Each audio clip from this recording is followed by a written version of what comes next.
8 saisons de The Walking Dead, 4 saisons de Fear the Walking Dead, bientôt 5 saisons du jeu Telltale, 182 issues du comics se sont passées et pourtant on ne se pose plus cette question essentielle, d'où vient le virus qui fait revenir les morts en zombies? Et comment s'est-il propagé? Tout d'abord, il est nécessaire de faire le point sur ce que nous avons pu acquérir comme connaissance sur les zombies. Toute personne vivante est infectée, du moins au moment de l'arrivée du virus. Le virus se situe au niveau du cerveau, il réveille le tronc cérébral après la mort et rétablit les fonctions motrices sans pour autant rétablir la respiration et le flux sanguin. Les rôdeurs mangent seulement ce qui est vivant, il faut endommager le cerveau pour les arrêter, les animaux ne sont pas affectés par le virus, l'épidémie semble mondiale, une morsure de rôdeur est fatale, les rôdeurs ne sont seulement intéressés que par la nourriture, ils sont lents car ils ne peuvent pas courir, ils ont une intelligence très limitée et leur décomposition est très lente. Le virus se propage de façon à ce que tous les êtres humains soient infectés, il y a donc un dénominateur commun à toutes les contaminations. Comme le dit le Dr Jenner, le monde entier a été contaminé. Il fait d'ailleurs allusion aux Français qui sont les scientifiques qui ont tenu le plus longtemps, au point qu'ils étaient proches de trouver un remède au virus. Dans le one-shot Alien, qui relate les événements liés au frère de Rick, Jeffrey Grimes, nous constatons que l'Espagne est elle aussi contaminée. Quant à Fear the Walking Dead, elle évoque la contamination du Canada et du Mexique. Merci Shive. Ce processus de contamination est assez spécial. Tout le monde a le virus mais personne ne sait pourquoi. Cela me rappelle la contamination au CMV, alias le cytomégalovirus, virus de la famille de l'herpès. Plus de 2,5 quarts des adultes de la planète sont contaminés. Vous avez peut-être été contaminé par votre maman lorsque elle était enceinte de vous, ou dans les crèches, les écoles, etc. Pour info, dans les pays en développement comme le Mexique, c'est 90% de contaminés, et aux États-Unis d'Amérique, plus de 50% d'infectés.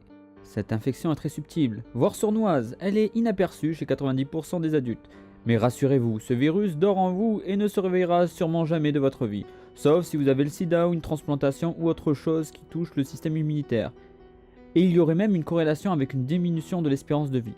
Mais attention, il y a aussi des centenaires qui l'ont, donc ne foncez pas chez votre médecin, ne paniquez pas. La question est la suivante, est-ce que ce virus dans The Walking Dead aurait cette stratégie? Je vous laisse dérouler la suite.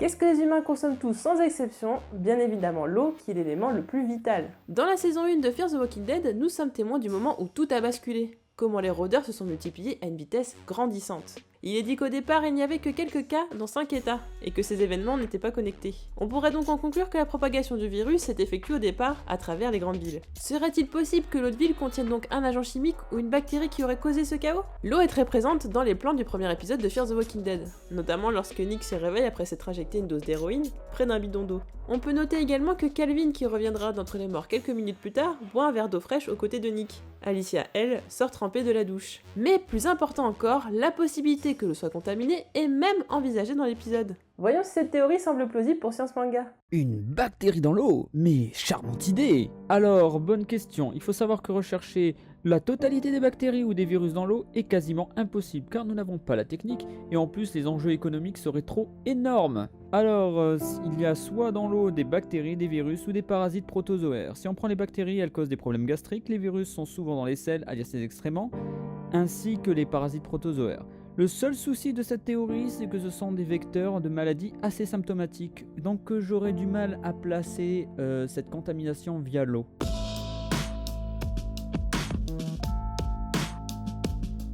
Si on évoque dans cette vidéo Nick, on peut bien évidemment parler de drogue. Outre les théories qui rendent Walter White et Samuel Bleu responsables de l'apocalypse, il existe dans la vraie vie une drogue nommée Flakka, plus connue sous le nom de Zombie Drug. Cette dernière est une drogue bon marché fabriquée en Chine et aux effets dévastateurs, car elle rend particulièrement agressif. Paranoïa, hallucination, psychose, augmentation de la force dans le meilleur des cas, et provoquant dans le pire des cas des envies de suicide et de cannibalisme. Certains faits divers qui ont été rapportés sont dignes d'un épisode de The Walking Dead. Il serait donc possible que dans l'univers de The Walking Dead, une drogue provoquant les effets que l'on connaît dans les différentes œuvres ait été créée par des chimistes en herbe peu scrupuleux. Reste à déterminer comment cela a pu tourner en pandémie. Un avis sur la question, Sens Manga?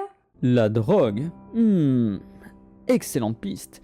Alors cette drogue, tu as tout détaillé, d'ailleurs tu as fait un super boulot, mais je ne pense pas que ça soit bon sur le long terme, parce que pour contaminer les gens, il faudrait que les zombies créent la drogue et qu'ils courent avec des seringues et fassent « Venez, je vais vous droguer, venez, je vais vous injecter le produit ». Et à chaque fois, il faudrait avoir un processus d'injection et de contamination qui serait un peu étrange, et je pense que sur le long terme, ça ne marcherait pas.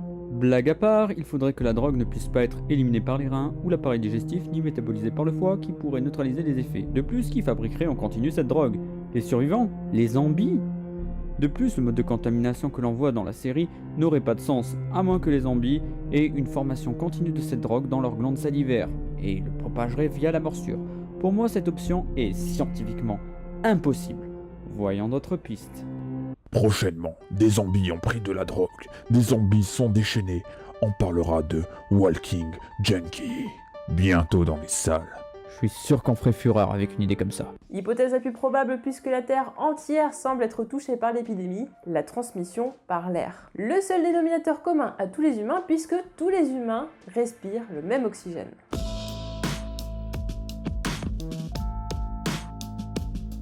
Bob the Reddit User émet l'hypothèse qu'il puisse s'agir d'un virus modifié de la rage, car en effet il existe de nombreux points communs entre la maladie et les symptômes évoqués dans la série.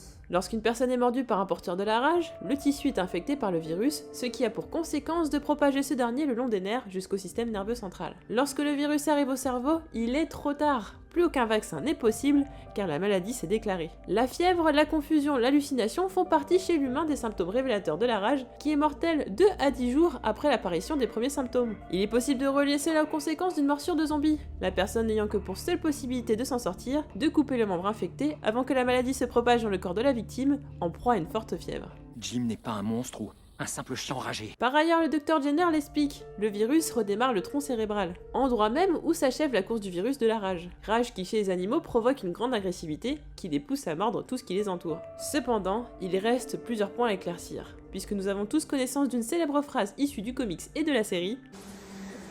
We're all infected. Si l'on suit l'hypothèse du virus modifié de la rage, comment se fait-il que si tout le monde est porteur de la maladie, personne ne meurt directement de celle-ci? Serait-ce dû à une très longue incubation? L'incubation du virus de la rage étant compris entre 12 jours et plusieurs années. Serait-ce un virus latent où la mort ou la morsure par un zombie provoquerait la déclaration de la maladie? Il faudrait par ailleurs que le mode de transmission soit différent du virus original afin de provoquer une réelle pandémie mondiale. La rage est un exemple parmi tant d'autres, mais de nombreux virus modifiés pourraient être candidats à l'élection du virus de l'apocalypse. Vous savez pourquoi le centre de contrôle des maladies existe? Pour protéger des gens comme vous de tout un tas de saloperies qui sont extrêmement dangereuses. Plus meurtrières que des bombes atomiques. Comme des souches du virus Ebola, capables de ravager la moitié du pays. Des trucs à pas laisser sortir, quelles que soient les circonstances. L'existence du virus pourrait avoir pour cause la création d'une arme bactériologique dans le cadre d'une future guerre et qui aurait mal tourné à la suite d'une erreur humaine ou un sabotage. Ce qui expliquerait le fait que les autorités n'ont aucune envie que cela s'ébruite. Il pourrait s'agir d'un attentat contre des pays ciblés. Après tout, nous n'avons aucune réelle certitude que tous les pays du monde soient réellement impactés par la contamination. Il conviendrait d'ailleurs de déterminer si la morsure d'un zombie provoque la transformation directe, ou si elle provoque une infection telle que la rage ou un choc septique, causant la mort qui mène dans tous les cas à une transformation. Je pense que Science Manga sera plus qualifié que moi pour se prononcer sur la nature du virus. Tu me lances un défi. J'accepte volontiers de relever. Pour cela, j'aurais besoin d'un mot-clé. Virus, la définition, c'est un ensemble de protéines ou particules microscopiques qui ne peut se répliquer qu'en pénétrant dans une cellule et en détournant à son avantage la machinerie cellulaire. Ils peuvent infecter les animaux, végétaux et même les bactéries. Là, on parlera de bactériophages. D'ailleurs, National Geo a fait un documentaire sur ce sujet. Panique sur Terre, numéro 1, les zombies. Pour résumer, un virus modifié de la rage est jeté dans l'océan. Il va contaminer une baleine, celle-ci va mourir du virus échoué sur la plage. Lors de la dissection de cette dernière, une des volontaires va être infectée par ce virus. Ce virus va être aéroporté et il va contaminer, comme la grippe, beaucoup de gens, qui vont être porteurs asymptomatiques jusqu'à ce que ça se déclenche. Mais le souci, il y a une faille dans cette théorie, c'est la peur de l'eau, alias l'aquaphobie, communément aussi appelée hydrophobie. Les infectés de la rage ne peuvent plus déglutir et ils ont leur salive qui écume leurs lèvres. Le fait de ne pas pouvoir avaler leur salive leur donne une peur bleue de l'eau. Or, les zombies dans The Walking Dead n'ont pas peur de l'eau, au contraire. Et comme pour rebondir avec ça, et comme je suis un personnage mélange science et la pop culture, j'ai décidé donc de faire une petite expérience dans mon petit laboratoire. J'ai donc utilisé 2 cobayes. Un que j'ai mis un placebo, et qui sera le témoin, et le deuxième à qui j'ai injecté le virus de The Walking Dead, et on va voir les effets sur son métabolisme et sur son corps. Nous allons donc faire une expérience. Je vous présente SM numéro 123, mon clone esclave. Mais SM, l'esclavage n'est-il pas aboli depuis des siècles? Pas dans cette maisonnée, mon ami. Pas dans cette maisonnée. Alors, esclave SM, est-ce que tu te sens bien? J'aimerais avoir des réponses de ta part.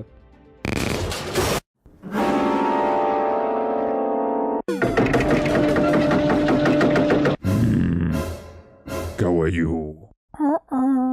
Bon, ben, c'est les aléas du direct, je dirais. Bon, Shive, et si on reprenait? Ok. Ok.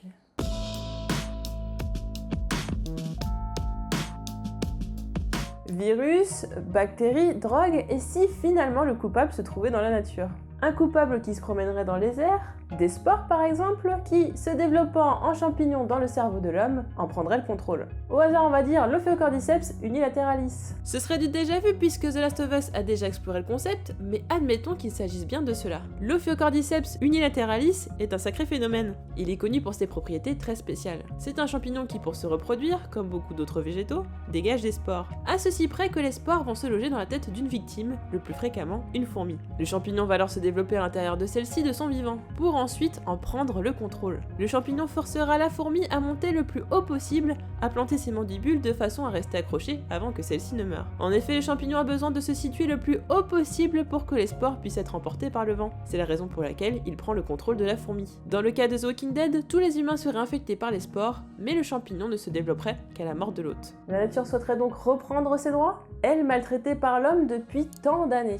Il s'agirait donc d'un mécanisme d'autodéfense. Certaines allusions appuyées sont faites dans Fear the Walking Dead. Dans le premier épisode, Travis analyse avec ses élèves l'œuvre Construire un feu de Jack London. Celle-ci met en opposition l'homme avec la nature. En effet, le personnage principal est bien trop arrogant et sous-estime la force de la nature. Cet homme qui n'a aucune considération pour la vie animale utilise son chien pour éviter les dangers, et souhaite même le tuer pour se réchauffer les mains. Jack London dépeint dans son œuvre un homme qui, pensant pouvoir se servir de la nature, sera victime de celle-ci. C'est pas eux qui sont infectés, Travis. C'est nous. Les mauvaises herbes arrachées par Mère Nature. Le monde a atteint un point de rupture. C'est sa manière de dire ça suffit. La conclusion de Travis sera la suivante. La nature gagne toujours. La potentielle vengeance de la nature est une cause qui tangue vers le métaphysique, qui serait, je vous l'accorde, un peu tiré par les cheveux, mais ô combien poétique. Ça pourrait être une maladie microbienne, virale, parasitaire, fongique. Ou bien un châtiment divin. C'est envisageable. Le Cordyceps, encore une excellente théorie. Mais le souci, comme tu l'as dit, c'est l'histoire des spores, parce qu'il existe une autre entité qui produit des spores, ce sont les bactéries. Cela permet ainsi à ces bactéries de se protéger de conditions extrêmes, que ce soit climatiques, environnementales, et pour contrer aussi un traitement antibiotique. J'ajouterai aussi que Cordyceps infecte les insectes. Heureusement que nous avons une barrière interespèce qui empêche ce parasite de nous atteindre. Pour les néophytes, en gros, nos cellules ont des molécules sur leur surface qui sont incompatibles avec le virus. Donc vous voyez ça, l'effet clé-serrure. Donc ils ne peuvent pas rentrer, ils ne peuvent pas traverser la porte, ils ne peuvent pas infecter la cellule, ne peuvent pas détourner la machinerie cellulaire et donc ne peuvent pas se répliquer. Et donc ces virus meurent. De plus, j'ajouterai une petite info. Il est utilisé comme complément alimentaire car il a beaucoup de vertus thérapeutiques au niveau du cœur, au niveau de l'organisme. Il est utilisé pour beaucoup de choses. On en trouve dans les yaourts. Pour info, dans The Last of Us, la contamination est d'origine alimentaire. La contamination se fait soit par morsure, soit par dissémination de spores. Or, si je ne me trompe pas, aucun zombie dans Walking Dead ne fait ça, la production de spores. Et les hôtes de Cordyceps restent vivants. Donc on oublie l'idée pour le champignon. Trop de paramètres à prendre en compte. De plus, j'ajouterai que Cordyceps devrait affronter une muraille de Chine, impénétrable, un coffre-fort, car notre corps n'est pas aussi facile à attaquer que ça, comme vous pouvez le voir dans cet exemple. Il y a énormément de barrières, que ce soit la peau, que ce soit au niveau même du système immunitaire. Et oui, le système immunitaire humain est très compétent et il peut se charger de neutraliser ce saloperie de champignons très rapidement.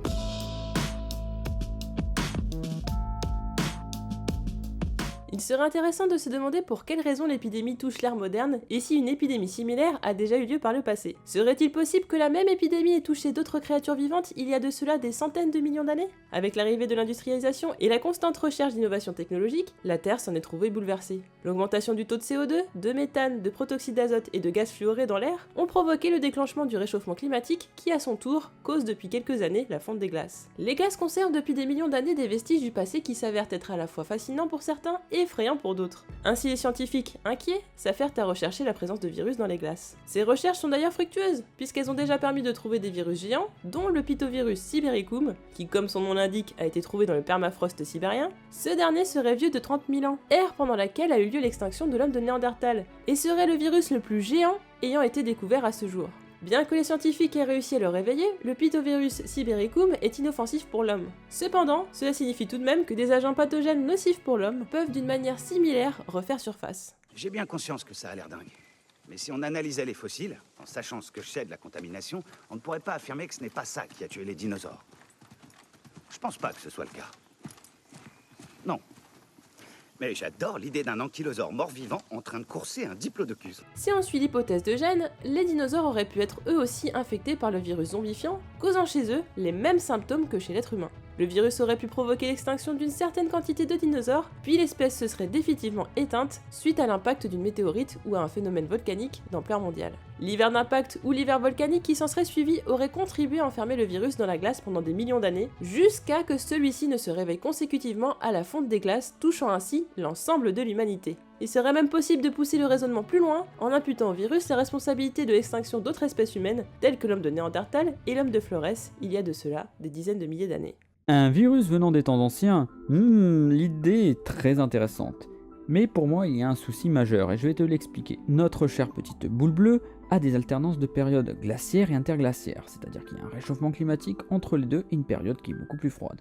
Alors, soit le virus est logé dans les ossements de dinosaures et il est resté endormi, soit il est attaqué d'autres espèces qui ont été porteuses saines, le virus ne s'est pas déclenché, soit il est resté dans une zone qui n'a pas de gelée, et ça serait un petit peu problématique vu que des fois c'est des réchauffements globaux et que les calottes glaciaires fondent complètement.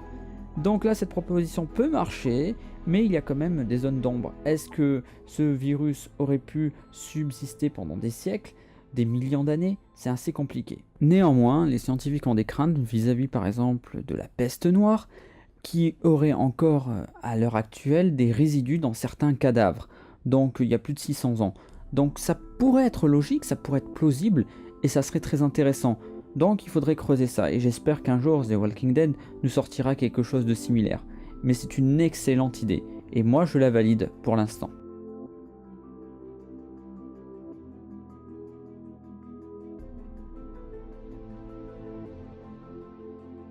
Alors, quelle est la ressemblance entre un varan de Komodo et un zombie de The Walking Dead? Vous avez 10 secondes.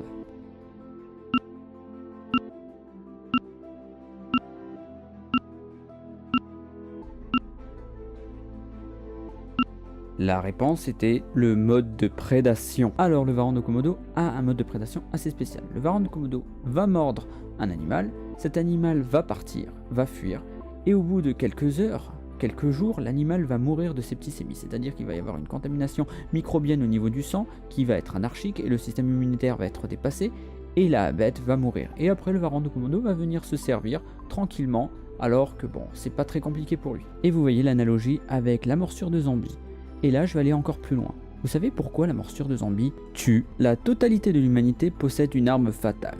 C'est la bouche. Cette bouche contient des dents. Et dans ces dents, il y a une flore. Une flore de bactéries, d'une flore de parasites qui sont dans votre bouche et qui maintiennent un certain équilibre naturel. Cet équilibre naturel peut être rompu, c'est le cas par exemple lorsque vous êtes atteint d'une carie. Sachez une chose, vous n'avez pas besoin d'être un zombie pour faire énormément de dégâts en mordant quelqu'un. Et oui, quand vous mordez quelqu'un, et si la personne ne fait aucunement attention à désinfecter la plaie, elle peut avoir de très gros soucis au niveau de cette plaie qui va vraiment s'infecter. Alors maintenant, imaginez un cadavre réanimé qui aurait des bactéries en plus de décomposition à l'intérieur. Vous imaginez même pas les dégâts que ça ferait au niveau du système sanguin de la victime qui se ferait mordre. Et quand on voit la liste de symptômes que Shiv a détaillé avec la fièvre, avec les bouffées de chaleur, avec les raideurs au niveau des muscles, avec les os qui font mal, là il y a quelque chose qui me vient et qui me saute aux yeux, c'est quelque chose qui existe dans le domaine médical. Ce phénomène naturel tue des millions de gens par an. C'est le phénomène du cytokine storm. En français, l'orage cytokinique. En gros, le système immunitaire s'emballe au-delà de la normale avec une surproduction de cytokines qui sont les médiateurs chimiques de l'inflammation. Ici, le corps, au contact de ces micro-organismes suite à la morsure, va produire à tort et à travers ces cytokines, ce qui va provoquer des douleurs dans les membres, une peau brûlante, une paralysie des membres, problèmes respiratoires, une défaillance au niveau des reins, une mort cellulaire, une nécrose, et enfin une défaillance des organes entraînant la mort, et cela peut aller très vite en quelques heures à plusieurs jours. Tiens donc, ça ressemble pas aux effets de la morsure de zombie, ça.